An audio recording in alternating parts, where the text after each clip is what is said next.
The following episode will contain spoilers. You have been warned. You're listening to Cinema IRL, the podcast that throws you into the movie and asks the question, what would you do? Dark secrets lurk beneath a seemingly perfect life in M Night Shyamalan's movie Trap. Amber and Scott discuss what they would do if they were living a dual life that was suddenly plunged into chaos. And now, Cinema IRL. I wish I could switch places for just one day. What would you do? Put yourself in my shoes. How do we handle this? What would you do? Put yourself in my position. What would you do? Now it's your turn. It's a trap! It is indeed. So, this is ordinarily where I would give a description of the movie, but I looked in several places and they're all inadequate and weird. So I'm just going to say that Trap is the latest M Night Shyamalan movie, and it is about a serial killer who takes his daughter to a concert and finds himself trapped there when the FBI and the police surround the place. Yeah. This was this is one of those goldmine movies for us, I think, because there are so many what would you do's on this. I agree. And for anyone who is even slightly interested in this film, it was really good. So don't listen to this episode if you haven't seen the film yet, because I really don't want to ruin it for you. And that's what we do, is we ruin stuff. So if you want to see it, please go see it and then come back and listen to this episode. Please, please, please, because it's an M Night Shyamalan. We're just going to completely ruin everything if you listen to this first. So this is your warning to hit pause, come back. And now I'm going to assume that you've watched the movie. Okay. So, wow, where do we start?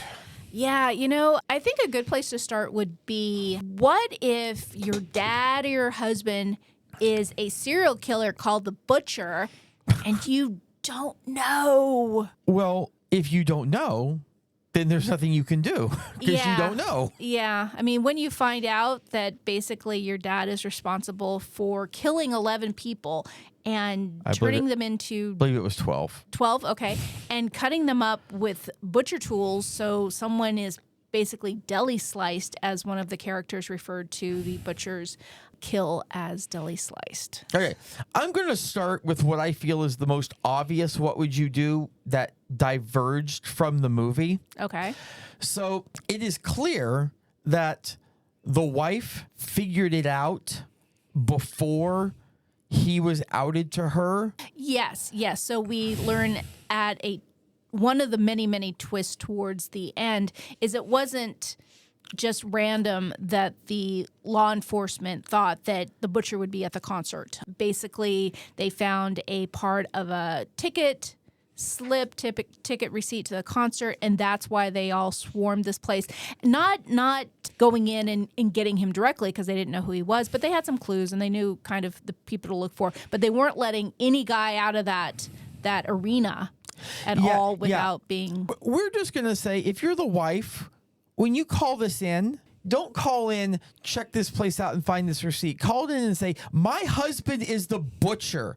I need someone to come get him. You think she was definitely very kind in giving him the benefit of the doubt. She had apparently found one of his safe houses that was his thinking spot where he plotted his twisted stuff, which just had a desk and a chair, and she found that place and she planted the receipt so they would find it and then hoped that they would do their due diligence and, I don't know, maybe prove him innocent or maybe take him away. But obviously living with him this entire time, realizing there is something very, very wrong. Because here's the thing. She doesn't necessarily even have to call in as his wife. I have an anonymous tip that this person is the butcher.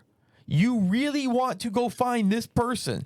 So I thought that was ridiculous. Yeah, it was a little cowardly. And it's hard to know how much of... I mean, cowardly was stupid. Yeah, her turn at the end of when we realized she was the one responsible for them even knowing to go to the concert, it was hard to know if she was in denial or if she really wanted him to be innocent or what that story was, because all that time that passed, I'm not exactly sure how much time, but still, she was living and sharing a bed with a guy that she thought, I don't know, might have murdered a dozen people. How many millions of dollars were spent on police and everything else just because That's that true. chick couldn't just say, Come to my house." husband's the butcher?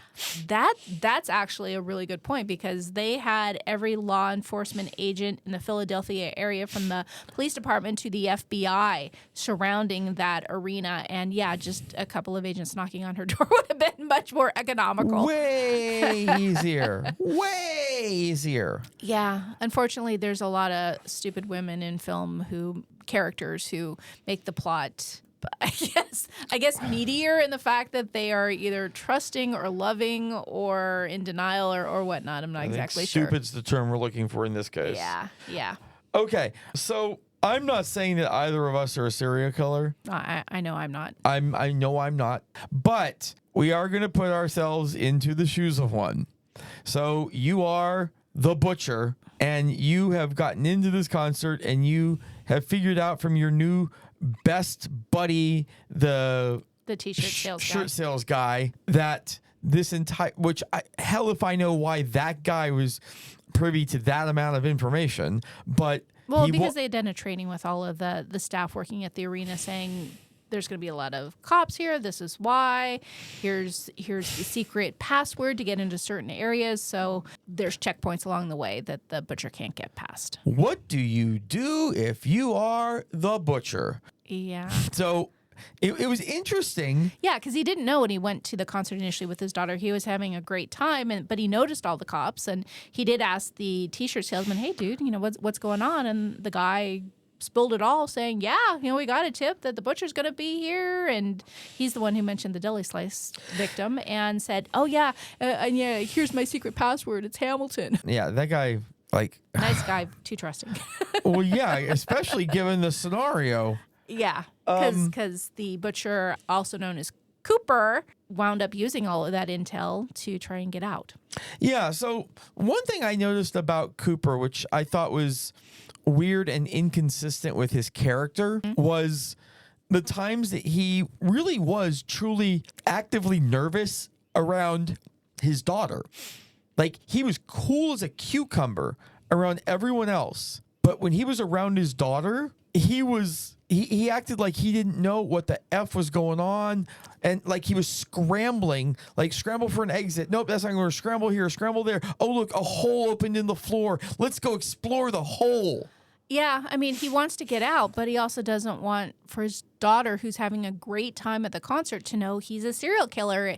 It was a reward for her for getting 4 A's and a B, and she's having the time of her life at seeing her favorite singer, who happens to be M Night Shyamalan's daughter, who did an amazing job singing. Yeah. And yeah, he is trying to figure out how the heck to get out of there and not out himself to his daughter. So yeah, he's being freaky, trying to saying, "Oh yeah, let's do this, let's go here," and she's like, "Dad, why are you being weird?" Yeah, and that's the thing. I mean, like, the only person who thought that he was weird was the daughter, and that's because the only person he was weird around was the daughter. Yeah. But I thought, okay, we're gonna kind of switch shoes a little bit here, if you don't mind. We're gonna go to the point when he's backstage and he is having a word with Lady Raven, the singer. Yes. In private, and he straight outs himself. "Oh no, I'm who you want." Well, he was against the wall. There was no other way for him to get out of that building other than going with the talent, because he had been told that is the only person is Lady Raven and her entourage who don't have to go through security and get questioned by the police and the FBI. Yes, so Desperate times, desperate measures. I get that, and I don't even think it was a bad play on his part. I mean, it was a desperate times calls for desperate measures, for sure. But if I'm her, I know this guy's already killed 12 people. I guess what would you do if you were Lady Raven? Hey, this guy's the butcher. Yeah, when she walked past security with him, because he said, "Get me and my daughter out of here," as soon as I walked through security and I was safely amongst all of those cops, I would have said, "He's the butcher, he's the butcher." Like, because he couldn't have hit his gun or hit his phone and killed the guy that quickly. Yeah, so in real life, you have to believe that guy's gone. He's dead.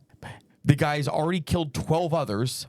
You mean the guy who was chained up, captured? Spencer. Yeah. He's dead. So you can basically sacrifice Spencer to be done with him and make sure he can't kill anyone else again, or you're going to essentially release him back out into the wild, hoping he doesn't kill Spencer, like hoping the guy might be a man of his word to actually release Spencer.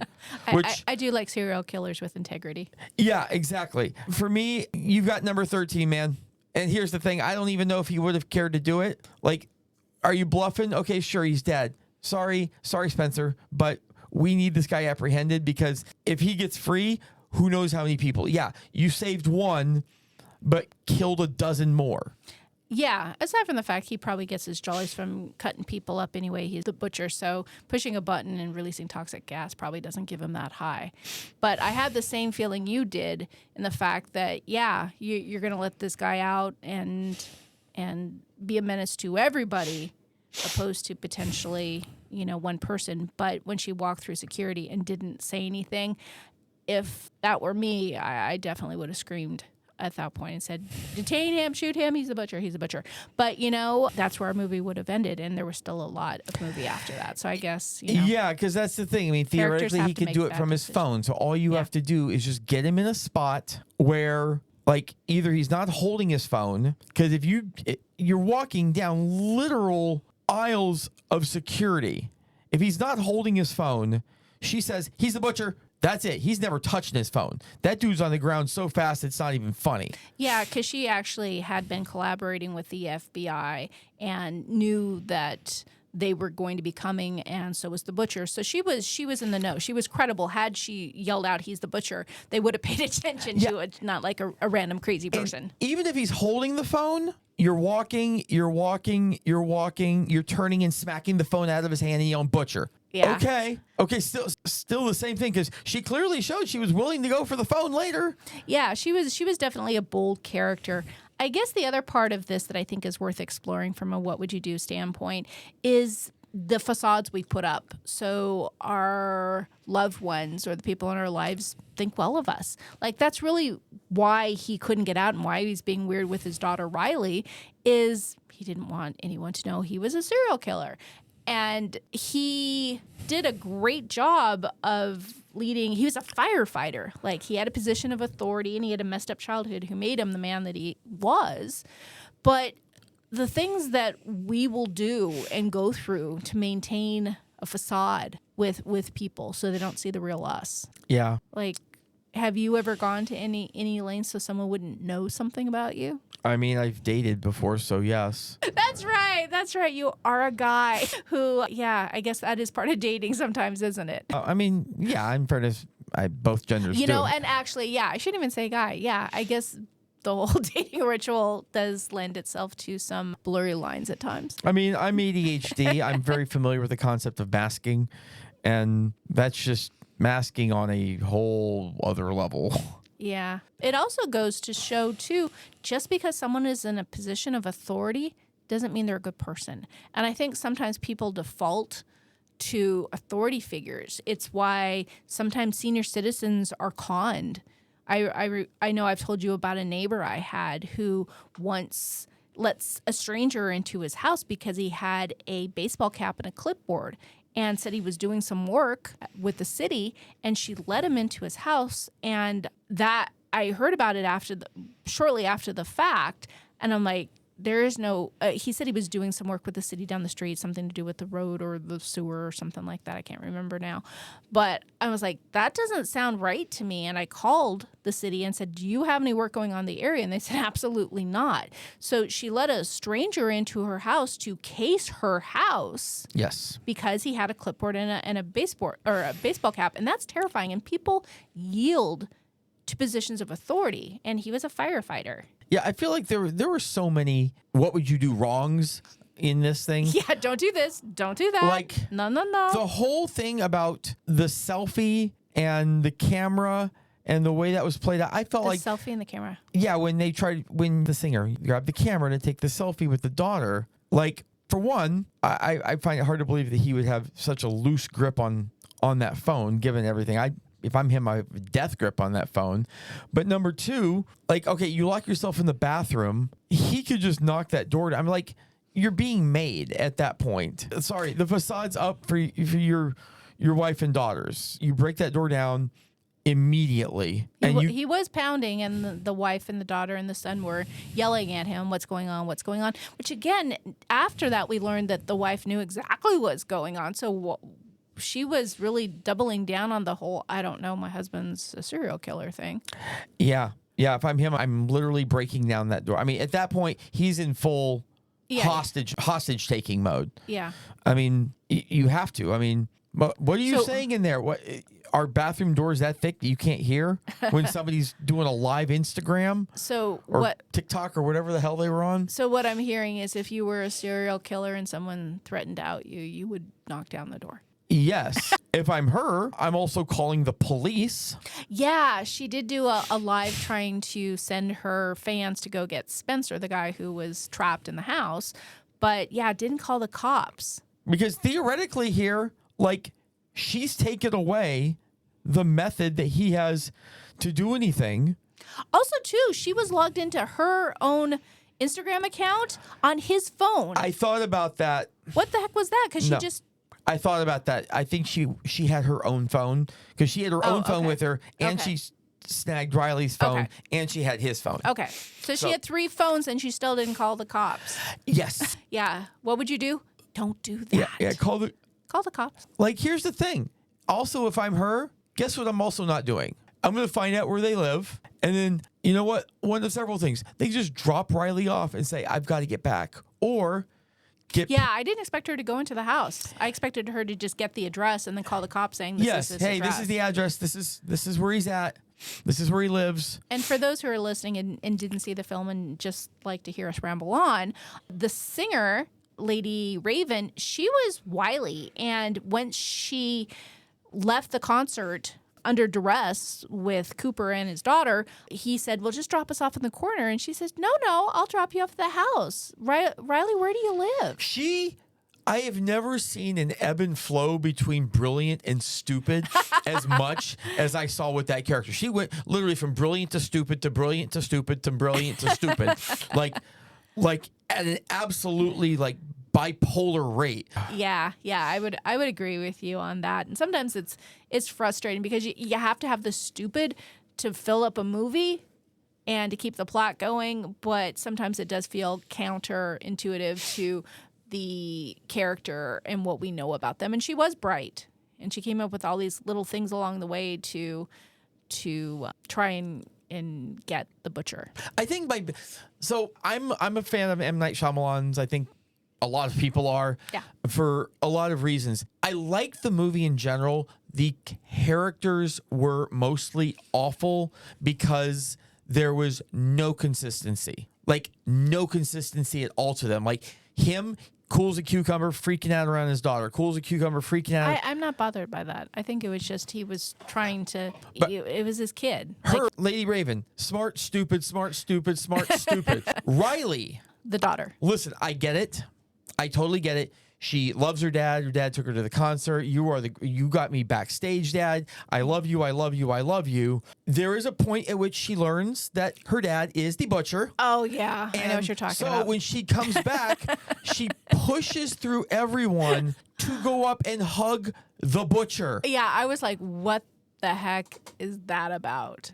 That was kind of ridiculous. I can understand you like your dad, you have a good relationship with your dad, you're upset, and if he was taken away for, I don't know, money laundering, sure, go run and hug your dad. But after your dad has pounded on the door, threatened Lady Raven, your idol singer, and done all these other things, tried to drive off with her to murder her earlier, which she witnessed, and then you're taken off by the FBI and finally returned home. Yeah, run in to hug the dad? That was shocking. And that's the thing. I feel like there was just so many cases where the characters were just not acting in character. And it was consistent across quite a few characters. And you didn't need that. Riley didn't have to hug her dad. She could have just run up and hugged her mom. Why would that even be added? It didn't add anything to the film. No, it added nothing to the film whatsoever. She loved her dad. We already knew that. We didn't need her to run and hug her dad. Now, don't get me wrong. I still like the movie because it's an M Night Shyamalan. Yeah, it was good, and there was a lot of good twists A lot of good twists in it, so definitely Yeah, worth seeing. just for me, this is a weak M Night Shyamalan film because of the characters and the fact that there's not usually this much second guessing of stuff in his films, but yeah, it just I don't know. Like I said, he went from cool to freaking out to cool to freaking out. He just couldn't get his shit together. The one thing I will say is his daughter, M. Night Shyamalan's daughter, Salika, played Lady Raven, and she apparently did all of her own singing for the concert since she was the person who was holding the concert, and she did all of her own singing. Not only did all of her own singing, she did all of her own writing as well. She wrote the songs. Yeah, she and was an sang them. amazing talent. I mean, it's possible, too, that this was a vehicle. Like, this was an M. Night Shyamalan vehicle for his daughter to showcase her talents as a writer and showcase them as a singer as well. And actress. Yeah, because she did end up having a decent role in the film after she finished the concert. But we have a good hour of her singing and performing, and she was great. Yeah. So, I mean, if I'm the t-shirt salesman, I'm not, saying everything to everyone. Yeah, keep your mouth shut. If you have a secret FBI meeting with folks and them locking things down for a serial killer, don't think anyone's your best bud. Just keep your mouth shut. Learn to keep your mouth shut, and also learn to open your mouth when you think a loved one is a serial killer. Yes. I cannot stress that enough. If you believe that your loved one, and this is for everyone, if you believe your loved one is a serial killer, don't just tip off the FBI with a torn receipt. Yeah. Call them up and say, my husband or wife, I don't want to be sexist here or misogynistic. Women can kill too. My spouse is a serial killer. Or a rapist or whatever evildoer that you've encountered, whether it's, sibling, child, whatever. Like, you're not doing them any favors. You're not. You're just not. So Step up. Step up. Report the serial killers in your life. Yeah. And just remember, boys and girls, if you see something, say something. We hope you enjoyed our episode. Thank you for listening. And to catch all the new episodes, please subscribe. We release 2 to 3 episodes weekly, so we'll have new content regularly. Until next time.